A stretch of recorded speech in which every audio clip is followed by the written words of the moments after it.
Hello students, कैसे हैं आप लोग? उम्मीद करता हूँ, आशा करता हूँ कि आप लोग अच्छे होंगे। और हाई स्कूल के एग्ज़ाम्स भी आने वाले हैं, इंटरमीडिएट के भी आने वाले हैं यूपी बोर्ड में।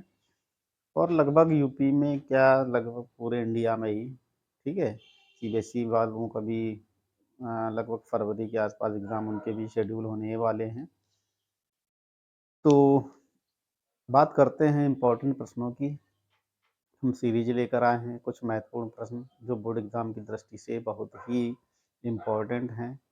आप लोग जो तैयारी कर रहे हैं वो तो करते ही रहिए। यहाँ पर कुछ एक्स्ट्रा प्रश्न मिल जाते हैं तो उन पे भी आप लोग जो है थोड़ा फोकस कर लेंगे। तो इस तरह के प्रश्न अगर आ जाते हैं तो आपको आसानी मिलेगी, ठीक है। तो आज का ये जो प्रश्न है बहुत ही इम्पोर्टेंट है, मोस्ट अवेटेड है 2026 के लिए। बहुत ही इम्पोर्टेंट प्रश्न हाइट एंड डिस्टेंस से है, ऊंचाई और दूरी से। तो देखिए क्या है प्रश्न। दो समान ऊंचाई के टावरों की क्षैतिज दूरी 60 मीटर है। दोनों समतल भूमि पर खड़े हैं, ठीक है। दोनों टावर समतल भूमि पर, मतलब ऐसा भी हो सकता है कि एक टावर भाई बिल्डिंग के ऊपर भी होते हैं ना, कुछ अपने बिल्डिंग में छत में लगवा लेते हैं कम्युनिकेशन टावर, मोबाइल टावर। लेकिन यहाँ पर उसने स्पष्ट कर दिया है, देखो पूरी ट्रांसपेरेंसी है कि दोनों समतल भूमि पर खड़े हैं, ताकि आपको ये दिक्कत ना हो कि एक ऊपर है एक नीचे, ना, दोनों एक ही भूमि पर है, समतल पर है। उनके बीच की के एक बिंदु से उनके शीर्षों के उन्नयन कोण 30 अंश और 60 अंश हैं। दोनों टावरों के बिंदु से दूरी ज्ञात करो। तो जो बिंदु एम है, ठीक है। तो देखो सिनेरियो क्या है कि दो टावर हम यहाँ पे फिगर बना लेते हैं। हमने तो बना दिया है क्योंकि भाई बच्चों समय थोड़ा कम लगता है, हमें समय भी बचाना है। अब यहाँ पे फिगर बना के एक एक समझाने में टाइम ज़्यादा लगेगा। हम बस मोस्ट इम्पॉर्टेंट प्रश्न हैं यहाँ पर ला के उनको बता देंगे आपको, ठीक है। समय भी बचाना है हमको। तो देखो एक ये टावर T1 है, ये टावर T2 है, ठीक है। और हम जैसा कि पहले वीडियो में भी बता चुके हैं कि हमको जो फिगर बनाने हैं, ये ऊंचाई और दूरी, हाइट एंड डिस्टेंस के सवाल लगाने के लिए जो महत्वपूर्ण योगदान है वो है फिगर का। कि जितना अच्छा फिगर सही बनाओगे तो सही उत्तर पाओगे। गलत बनाते हैं आप तो उत्तर नहीं मिलेगा, समय भी बर्बाद होगा, ठीक है। तो देखिए ये टावर T1 है, ये टावर T2, दोनों समतल मैदान में खड़े हुए हैं, समतल भूमि में खड़े हुए हैं। स्ट्रेट 90 डिग्री पर ही खड़े होते हैं। हाँ, लीनिंग टावर तो है नहीं कि कुछ झुकी हो, सीधे ही हैं दोनों 90 डिग्री पर।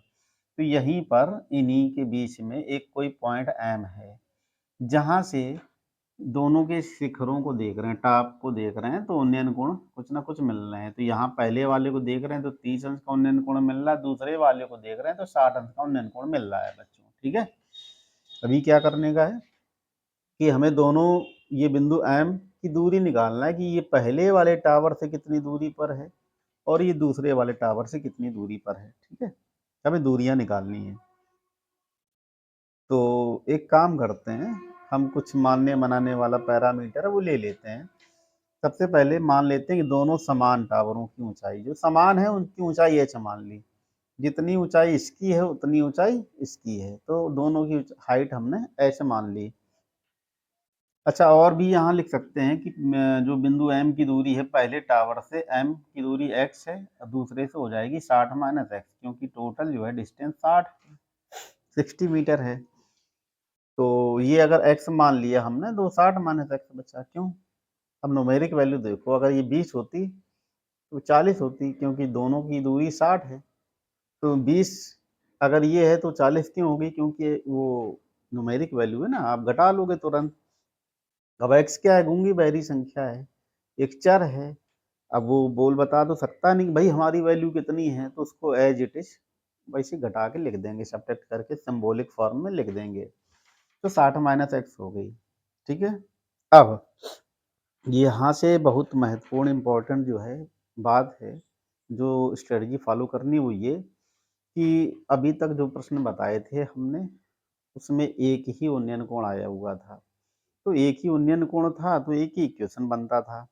अब उसमें या तो हाइट निकालने के लिए बोलता था या तो डिस्टेंस निकालने के लिए बोलता था, लेकिन यहाँ पर दो उन्नयन कोण है, ठीक है। पहला प्रश्न है जहाँ पर दो उन्नयन कोण है और दोनों उन्नयन कोणों से। अब यहाँ पर स्ट्रेटजी यही होती है, जो बारीकियां हैं वो ये हैं कि जितने उन्नयन कोण होंगे उतना ही हमें ट्राइंगल सेलेक्ट करने हैं, समकोण त्रिभुज, और उतने ही इक्वेशन बनेंगे। अब दो हैं तो दो समीकरण बनेंगे, अब उनको हल कर लेंगे। अब दो समीकरण बनेंगे तो जाहिर सी बात है दो चर में ही रहेंगे। अब दो चर वाले रैखिक समीकरण युग्म पेयर आप सॉल्व करना सीख ही चुके हो चैप्टर 3 में, हाँ, linear equation into two variable. अब उनको वहां पर एक्स और वाई रहता था, यहाँ एच और एक्स रहेगा, क्या फर्क पड़ता है भाई। इन्हीं गरीब दिनों के लिए वो अमीरी सीख चुके हैं आप लोग। ठीक है, तो अब हमें यहाँ पर जो इक्वेशन मिलेंगे बहुत ज़्यादा कठिन नहीं होंगे, आराम से आप हल कर सकते हैं। तो देखिए पहला ट्राइंगल 30 अंश के आधार पर। अच्छा, वीडियो बनाने में थोड़ा समय ज़रूर लग रहा है लेकिन परेशान ना हो, ठीक है, तो ताकि बारीकियां आपको क्लियर होती जाएं, इसलिए बारीकियां बताते चल रहे हैं। तो देखो ये एक्स हो गया, ये डिस्टेंस एक्स। अब ये वाला ट्राइंगल हमने सेलेक्ट कर लिया, ठीक है। इस वाले ट्राइंगल में नाम है इसका ए बी एम। इस वाले ट्राइंगल में 30 अंश का उन्नयन कोण बन रहा है। तो 30 अंश का उन्नयन कोण में देखो नाम है इसका ए बी एम, तो टेन थीटा। अब टेन का यूज कर लेंगे, टेन थीटा का प्रयोग करेंगे, यही त्रिकोणमिति लंब और ये आधार। तो टेन 30 बराबर लंब हो गया यहाँ पर ए बी और आधार हो गया एक्स, ठीक है, बी एम। तो टेन 30 का मान 1/√3 ए बी एच हो गया और आधार एक्स। यहाँ से एक इक्वेशन निकाल ली, एच बराबर x/√3, ठीक है।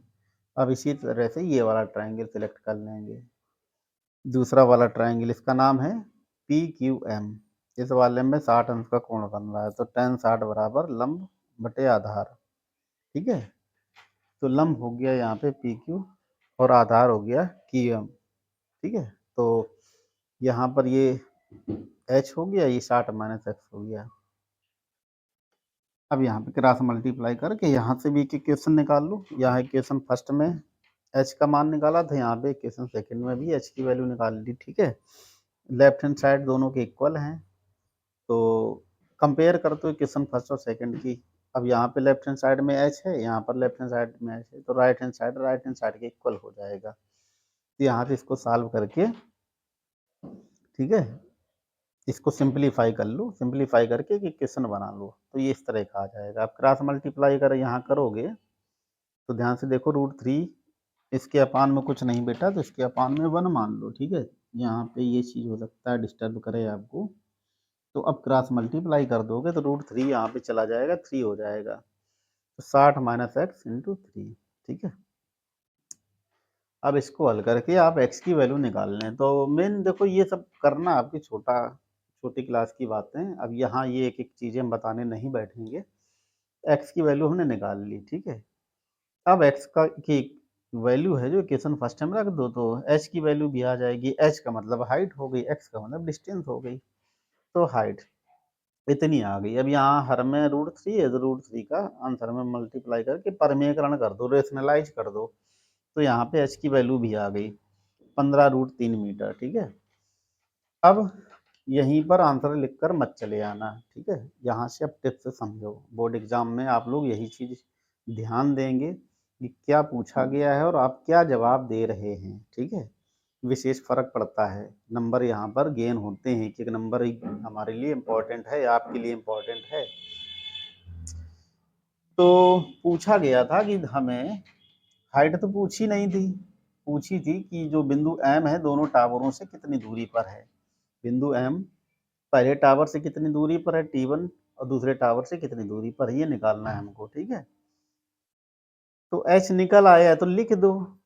एक प्रश्न पूछ सकता था वो कि दोनों टावरों के बीच की दूरी, समान टावरों की ऊंचाइयां कितनी हैं, अगर पूछता तो निकाल लेते। अब निकल गया है तो लिख दो, लिख देंगे यहाँ पे कि दोनों समान टावरों की ऊंचाई 15√3 मीटर है।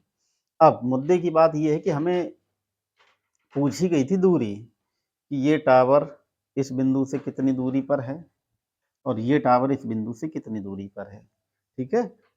तो x की वैल्यू जब हमारे पास आ चुकी है, तो x की वैल्यू, x का मतलब हो गया ये टावर T1 की दूरी बिंदु M से है। तो पहले टावर की बिंदु से दूरी होगी 45 मीटर।